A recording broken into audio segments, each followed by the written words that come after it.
Bismillahirrahmanirrahim. Assalamualaikum warahmatullahi wabarakatuh.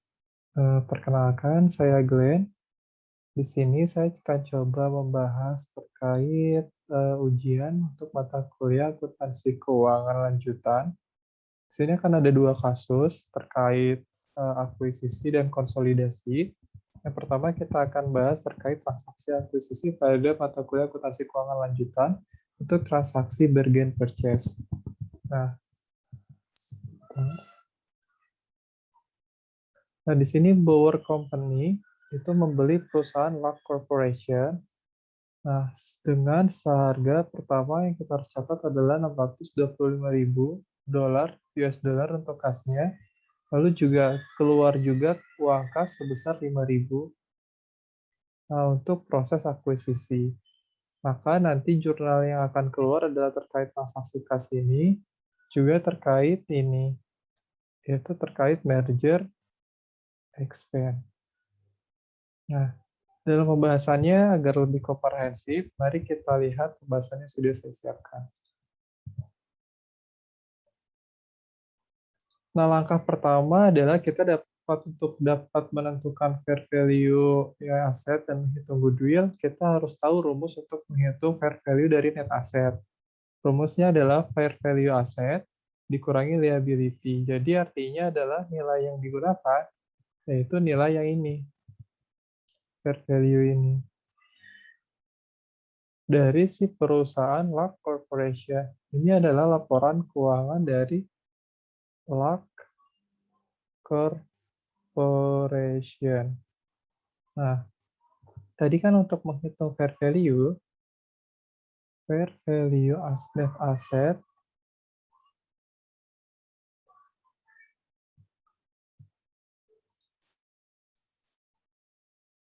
nah fair value dari net asset adalah jumlah dari aset, jumlah dari net asset, fair value net asset, jumlah fair value aset, dikurangi fair value liabilities. Nah, maka kita dapat bahwa nilai fair value aset berapa? Nilai fair value aset adalah 700.000 dolar. Maka 700.000 dolar dikurangi fair value liabilities sebesar 30.000 dolar. Nah, maka kita mendapat nilai fair value net asetnya sebesar 670.000 dolar. Nah, ketika kita sudah dapat fair value net asset, maka langkah selanjutnya adalah kita dapat menentukan apakah terjadi goodwill atau bargain at purchase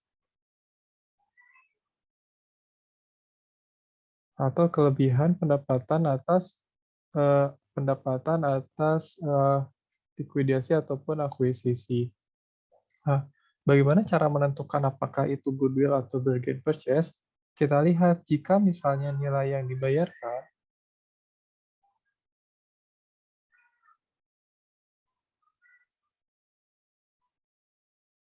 itu lebih rendah dibandingkan fair value dari nilai net asset. Nah,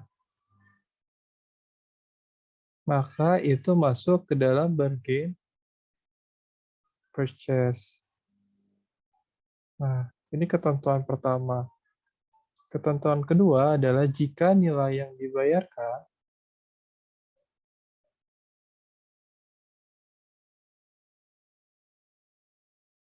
lebih besar dibandingkan fair value net asset,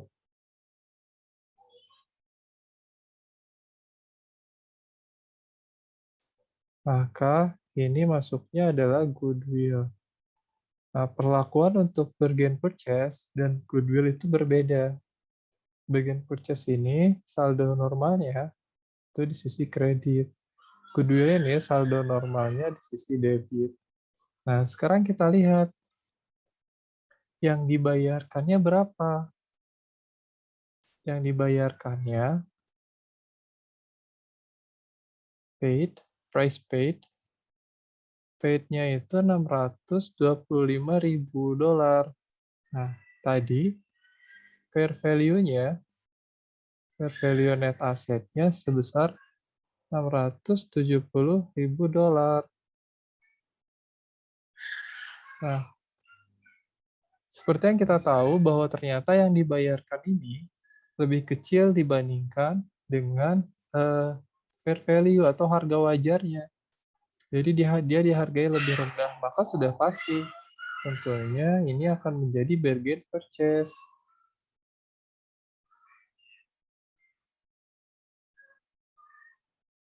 Nah, bargain purchase. Nah, nanti kita lihat bargain purchase-nya sebesar $45.000.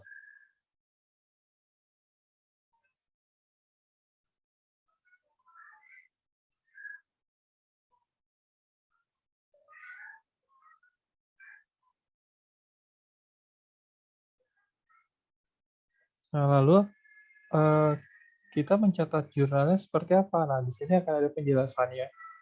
Nah, jurnal yang pertama, karena ini yang dikeluarkan juga ada terkait kas ya 5.000 dalam proses akuisisi, maka nanti akan muncul jurnal terkait merger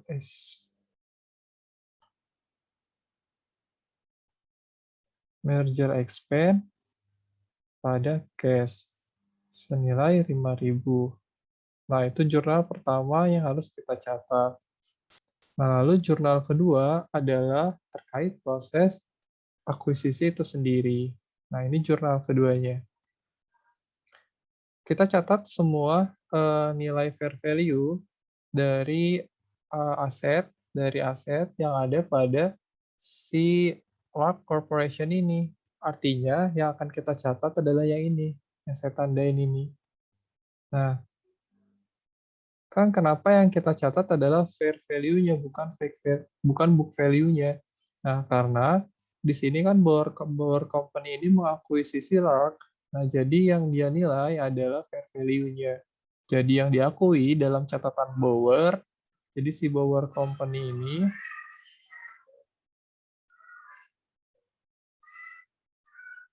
akan mencatat senilai fair value.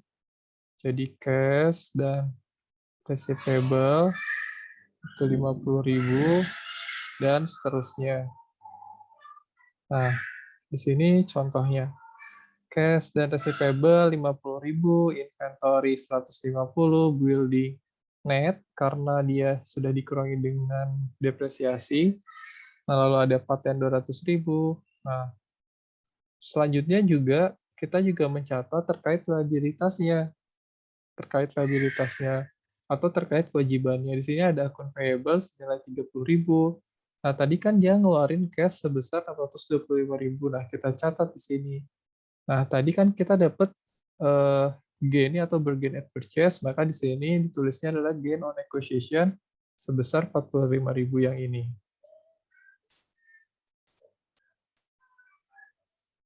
Nah, itu untuk bagaimana cara mencatat jurnal atas proses akuisisi dari Bower ke Lark. Itu untuk soal nomor 1. Selanjutnya kita akan membahas terkait soal nomor 2.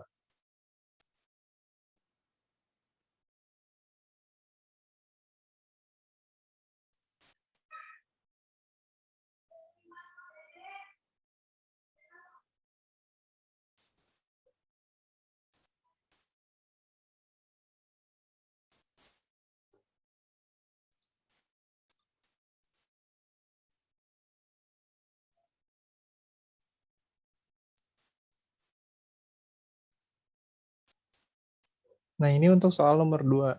Nah, soal nomor 2 ini masih sama terkait transaksi akuisisi. Nah, tapi di sini dia dibelinya menggunakan harga saham, dan nanti di akhir kita harus melakukan jurnal serta melakukan konsolidasi atau menyusun neraca konsolidasi atas proses akuisisi tersebut. Nah, kita coba jawab. Nah, kita harus perhatikan beberapa hal. Yang pertama adalah bahwa ternyata ada 4.000 lembar saham. Informasi pertama, lalu informasi kedua bahwa par value-nya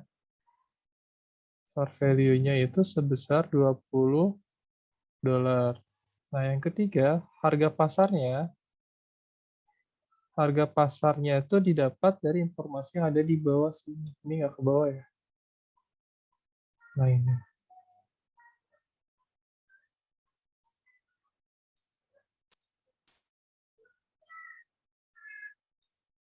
Nah, harga pasarnya adalah 150 dolar.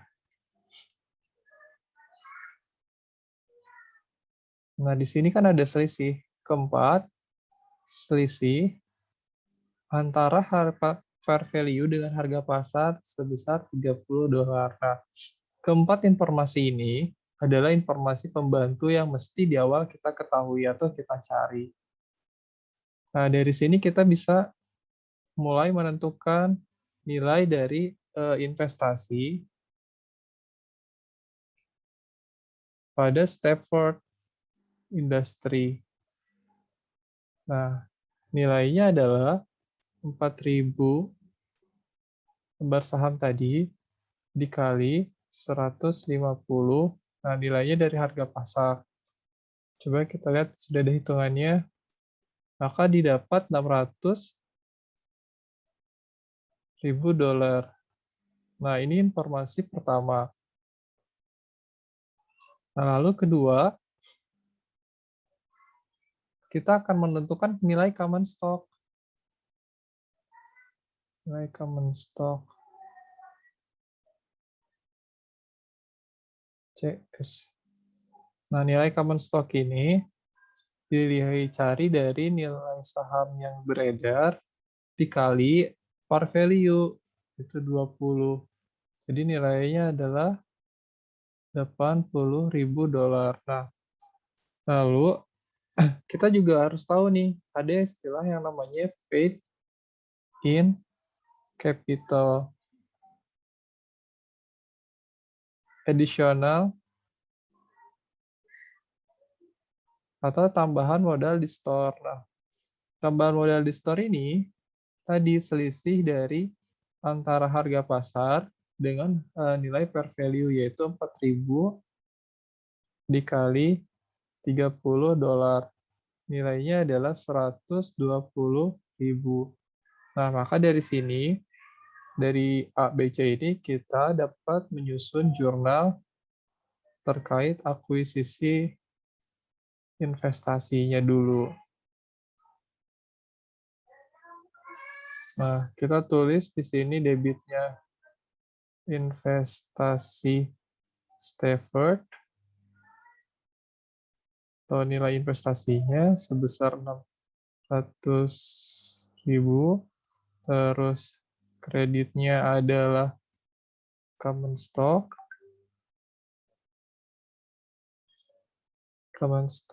ya sebesar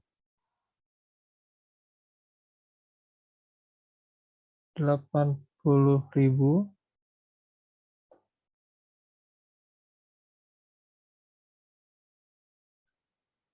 Oh, ini 130, sorry.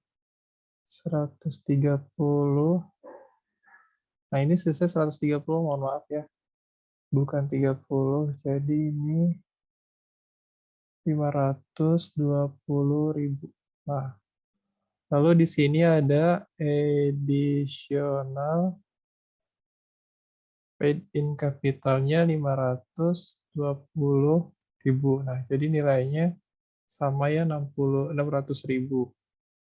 Nah, kalau misalnya kita sudah tahu ini terkait jurnal investasi, maka yang selanjutnya juga kita harus menentukan apakah dia goodwill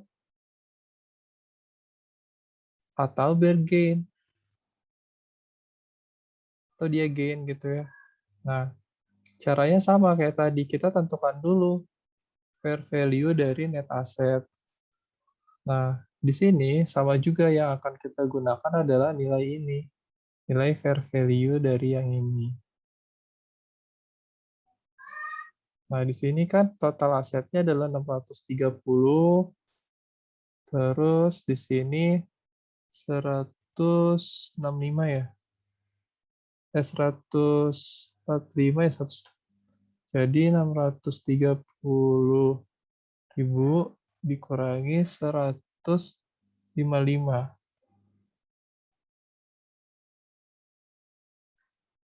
Nah, ini 5 into 2.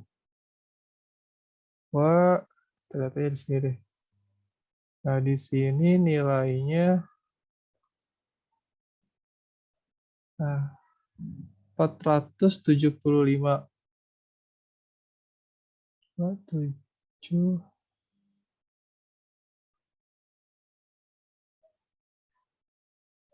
Nah, ini nilai dari fair value atas net asset.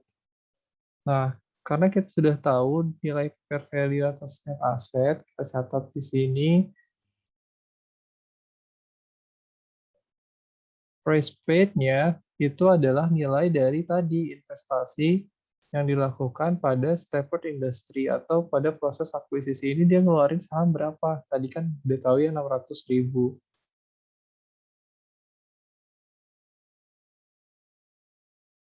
Tinggal dikurangi aja.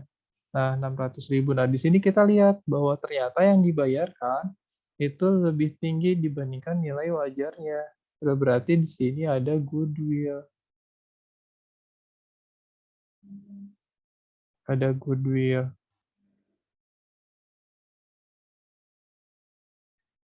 Goodwill senilai $125.000. Nah, kita kan udah tahu nih semuanya, kita dapat angka-angkanya, sekarang coba kita susun. Jurnal atas transaksi akuisisi tersebut. Sebentar, saya hapus dulu.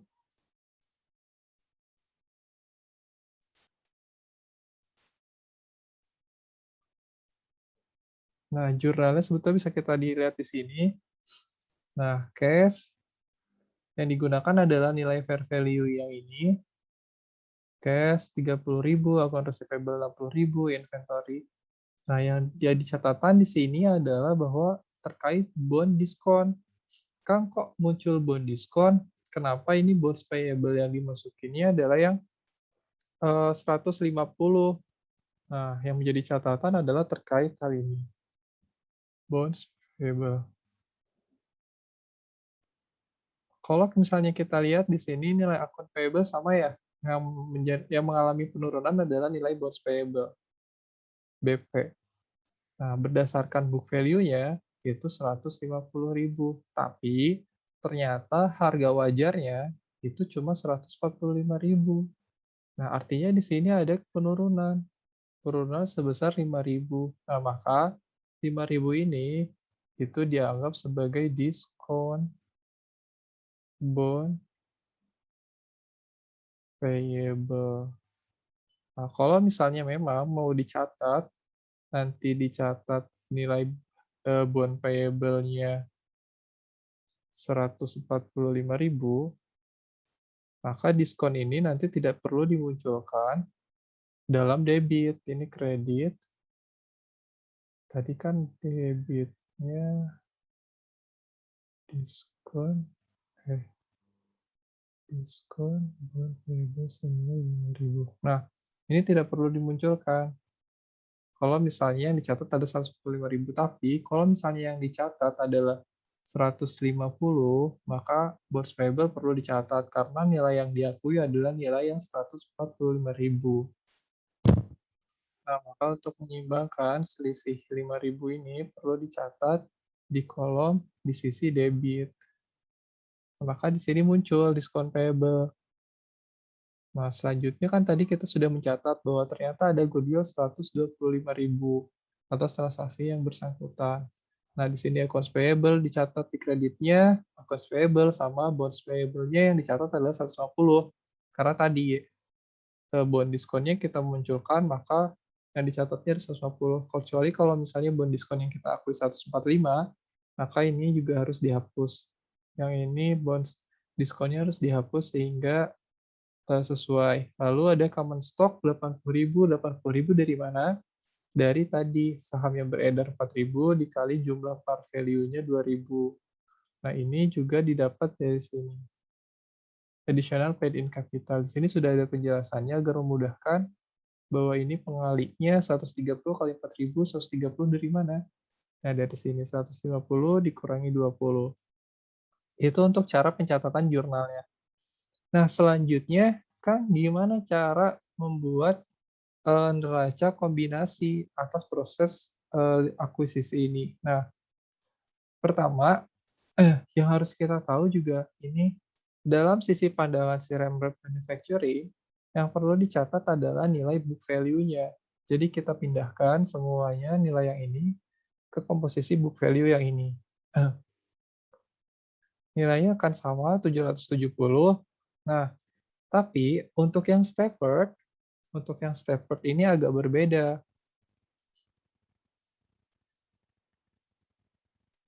Untuk yang Stafford ini agak berbeda. Yang kita catat adalah nilai dari fair value-nya, bukan book value. Jadi ini fair value 30, 60. Nah, itu kita akan samakan sampai pada titik ini.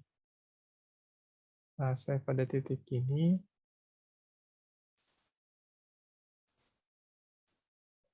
Nah, nilai goodwill itu kan didapat dari proses akuisisi. Maka nilai goodwill ini kita masukkan ke komponen yang ada di combined sheet. Nah, ini nilai komponen yang baru, saya tandain warna hijau. Nah, ini komponen yang baru. Account payable, komponen lama. Nah, bonds payable, tadi seperti yang sudah saya bahas, kalau misalnya memang di sini tidak akan dimunculkan diskon, maka yang akan digunakan adalah yang ini, yang fair value. Karena nanti nilainya juga yang akan digunakan pada akhirnya nilai diskon, ya, nilai bonds payable itu adalah senilai 145. Maka yang kita gunakan adalah nilai fair value-nya. 145. Nah, ini adalah nilai yang baru yang didapat pada proses akuisisi. Nah, maka nilainya pun akan balance. 80 ini dari mana, Kang? Dari sini, dari common stock. Ini ada juga rumus. Ini ke rumus saja. Rumus ke sini. Nah, gitu. Ini ke sini. Additional paid-in capital. Maka untuk melakukan konsolidasi, tinggal kita jumlahkan semuanya. Nah, ini juga masuk depresiasi dijumlahkan. Maka nanti ya kita pastikan bahwa nilai total dari aset dan total aktiva dan pasiva, aset dan liabilitas plus equity itu harus sama. Nah, itu pembahasan dari soal-soal untuk akuntansi keuangan lanjutan. Semoga dapat membantu dalam mengerti akan soal-soal UTS untuk mata kuliah akuntansi lanjutan. Semangat dan semoga hasilnya adalah yang terbaik. Terima kasih. Assalamualaikum warahmatullahi wabarakatuh.